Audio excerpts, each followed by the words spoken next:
दोस्तों अगर आप भी चेन्नई और कोलकाता के बीच आईपीएल का 22वां मुकाबला देखने के बाद खुश हो तो वीडियो को जरूर लाइक कीजिएगा। दोस्तों जैसे कि आप सभी तो जानते हैं कि आईपीएल का मुकाबला जब चेन्नई सुपर किंग्स और कोलकाता नाइट राइडर्स टीम के बीच खेला जाता है तो मैच अपने आप रोमांचक बन जाता है, क्योंकि यहाँ पर 22वां मुकाबला भी कुछ ऐसा ही हुआ ये कि चेन्नई के कप्तान ऋतुराज गायकवाड़ ने टॉस जीतकर पहले गेंदबाजी करने का फैसला किया और कोलकाता की टीम जब बल्लेबाजी करने के लिए उतरी तो पहली ही गेंद पर पहला विकेट लेकर कोलकाता की टीम को पहला झटका तुषार देशपांडे ने दिया और यहाँ पर फिल सॉल्ट सुनील नारायण के साथ मिलकर साझेदारी को आगे बढ़ा ही नहीं पाए और पहली गेंद पर आउट होकर पवेलियन की राह पकड़ बैठे। अब दोस्तों फिल सॉल्ट का जब विकेट गिरा तो बल्लेबाजी करने के लिए उतरे अंगक्रिश रघुवंशी, जहां अंगक्रिश रघुवंशी और सुनील नारायण ने मिलकर अब साझेदारी को कई हद तक संभाल लिया था। दोनों बल्लेबाजों के बीच 56 रन की पार्टनरशिप भी लग चुकी थी। यहाँ पर अंगक्रिश रघुवंशी का बल्ला बढ़िया चलता हुआ नजर आ रहा था, लेकिन दोस्तों किसी को भी इस बात का अंदाजा नहीं था कि अगला विकेट अंगक्रिश रघुवंशी का ही गिरने वाला है। यहाँ पर जब महेंद्र सिंह धोनी के कहने पर ऋतुराज गायकवाड़ ने रविंद्र जडेजा को भेजा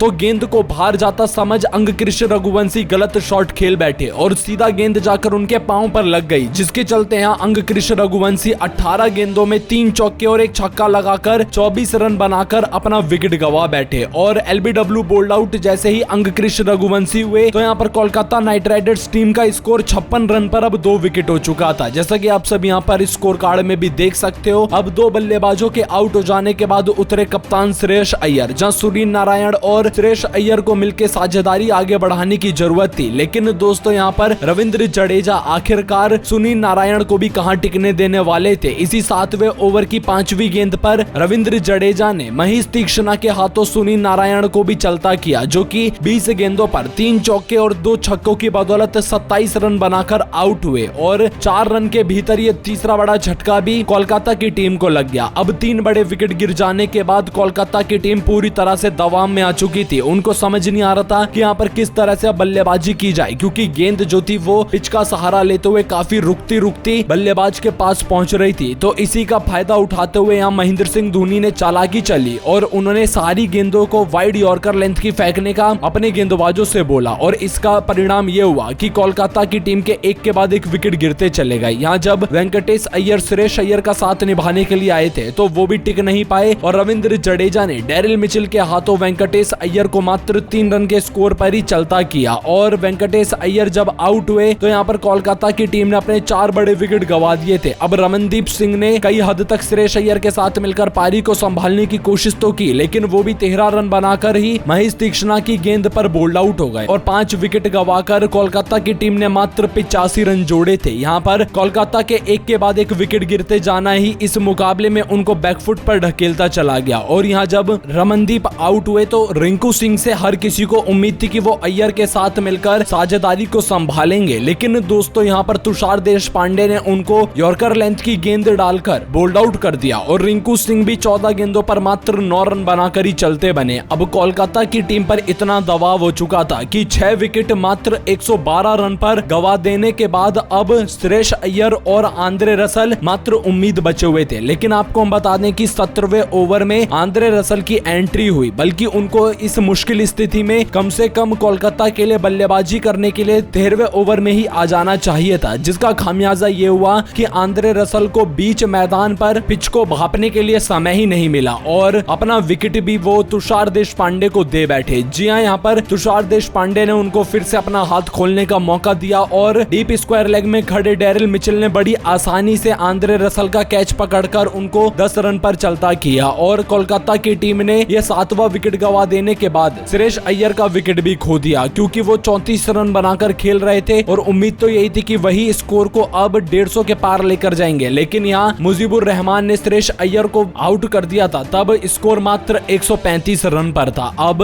अनुकूल रॉय मिचेल स्टार्क से उम्मीदें तो थी, लेकिन यहाँ पर 20 ओवर खत्म होते तक कोलकाता की टीम 9 विकेट गवाकर 137 रन जोड़ पाने में ही कामयाब हुई और खामियाजा ये हुआ कि 138 रन का बिल्कुल छोटा सा लक्ष्य चेन्नई सुपर किंग्स के आगे था। अब चेन्नई के लिए इस लक्ष्य को बनाना कितना मामूली खेल होता ये तो हमें मैच के दौरान ही पता चला, क्योंकि दोस्तों यहाँ पर अगर गेंदबाजी के बारे में बात करें तो चेन्नई के लिए सबसे ज्यादा 3-3 विकेट रविंद्र जडेजा और तुषार देशपांडे को मिले तो 2 विकेट मुस्तफिजुर रहमान और महेश तीक्ष्णा को 1 विकेट मिला, जिससे कि ये तो साफ हो जाती है बात कि ये पिच जो है वो गेंदबाजों के लिए ज्यादा सफल और कारगर साबित हो रही थी। अब यहाँ पर सोचने वाली बात ये थी कि चेन्नई सुपर किंग्स के खिलाफ केकेआर की गेंदबाजी आखिर क्या रंग दिखाती है। अब यहाँ पर दूसरी पारी शुरू हुई, जहाँ चेन्नई के लिए पारी की शुरुआत करने रचिन रविंद्र और ऋतुराज गायकवाड़ उतरे। यहाँ पर दोनों बल्लेबाजों ने ठान लिया था कि पावर प्ले का अच्छे से इस्तेमाल करके स्कोर को तेजी से आगे बढ़ाना पड़ेगा, तभी इस मैच में हमें बढ़त मिल पाएगी। और शुरुआत के जो 3 ओवर थे, दोनों बल्लेबाजों ने मुश्किल गेंदबाजी के आगे भी 26 रन जोड़कर इस मैच में अपनी पकड़ बनाकर रखी। लेकिन दोस्तों यहाँ किसी को क्या ही पता था कि वैभव अरोड़ा आएंगे अपना पहला ही ओवर लेकर और वरुण चक्रवर्ती के हाथों रचिन रविंद्र को कैच थंबा देंगे। और यहाँ पर रचिन रविंद्र 8 गेंदों में 3 चौके की बदौलत 15 रन बनाकर आउट हुए और पहला बड़ा झटका चेन्नई सुपर किंग्स की टीम को 27 रन के कुल स्कोर पर लगा। और ये विकेट गिर जाने के बाद आए डेरिल मिचेल, जहां ऋतुराज गायकवाड़ और डेरिल मिचेल के बीच साझेदारी आगे बढ़ने शुरू होती है। इस बीच पावर प्ले भी समाप्त हो चुका था। दोनों बल्लेबाजों ने जितने रन बनाने थे पावर प्ले में बना लिए। असली मैच तो अब शुरू हुआ, जहां गेंदबाजी का एक से बढ़कर एक प्रदर्शन देखने के लिए मिल रहा था। एक तरफ सुनील नारायण अपना दबाव बना रहे थे तो दूसरी तरफ वरुण चक्रवर्ती भी किसी की कहां सुनने वाले हैं। यहाँ देखते ही देखते चेन्नई सुपर किंग्स की टीम अब बैकफुट पर जाती हुई नजर आने लग गई, क्योंकि लगातार दबाव तो बनता जा रहा था, लेकिन इस दबाव को रिलीज कर दिया ऋतुराज गायकवाड़ ने, जिन्होंने सबसे पहले तो अपनी टीम को 50 रन के पार पहुंचाया। और दोस्तों एक समय ऐसा था जब कोलकाता की टीम यहाँ मैदान पर इतना ज्यादा स्ट्रगल कर रही थी पिच को लेकर, लेकिन ऋतुराज गायकवाड़ की बल्लेबाजी देखकर एक पल के लिए भी ऐसा नहीं लगा कि इस पिच में कोई खराबी है। और उनका साथ निभाते हुए डेरिल मिचेल ने भी मिलकर 50 रन की साझेदारी कर डाली। दोनों बल्लेबाज जैसे तैसे करके टीम को और भी ज्यादा नजदीक लेकर पहुंच गई जीत के। और यहाँ पर 8 ओवर में चेन्नई सुपर किंग्स ने 67 रन की पारी खेल दी थी। अब यहाँ से विकेट गिरते भी तब भी चेन्नई की टीम को मात्र 72 गेंदों में मैच जीतने के लिए 71 रन बनाने थे और मुकाबला पूरी तरह से चेन्नई सुपर किंग्स के हाथ में था। लेकिन दोस्तों किसी को भी इस बात का अंदाजा नहीं था कि मुकाबला ऐसा करवट लेगा कि मैच अंतिम ओवर में पहुंच जाएगा और वहां जाकर रोमांचक मुकाबले की सभी हदें पार हो जाएंगी। और दोस्तों आप सभी यहाँ पर देख भी सकते हो अंतिम ओवर में जब चेन्नई सुपर किंग्स और कोलकाता नाइट राइडर्स की टीम के बीच मुकाबला पहुंचा और मैच को चेन्नई सुपर किंग्स ने बड़े ही मजेदार अंदाज में अपने नाम करके आईपीएल 2024 में 2 पॉइंट अर्जित कर लिए और अब चेन्नई सुपर किंग्स की टीम इस मुकाबले को जीत गई। और दोस्तों इस मैच में ऋतुराज गायकवाड़, डेरिल मिचेल का योगदान काफी महत्वपूर्ण रहा और दोनों बल्लेबाजों ने अर्धशतकीय साझेदारी करके यहाँ अपनी टीम को मैच जिताने पर ज्यादा फोकस रखा। बाकी दोस्तों महेंद्र सिंह धोनी ने कहीं ना कहीं हद तक अपने बल्लेबाजों को बता दिया था कि आप जाते से ही बस ताबड़तोड़ बल्लेबाजी करने पर ज्यादा गौर करना, ना कि आप ज्यादा सोच विचार करने पर। और धोनी की बात अगर कोई टीम माने और वो ना जीते ऐसा तो कभी हो नहीं सकता। बाकी दोस्तों आप सभी क्या मानते हैं चेन्नई सुपर किंग्स की शानदार जीत के बारे में? अपनी राय हमें जरूर बताइएगा।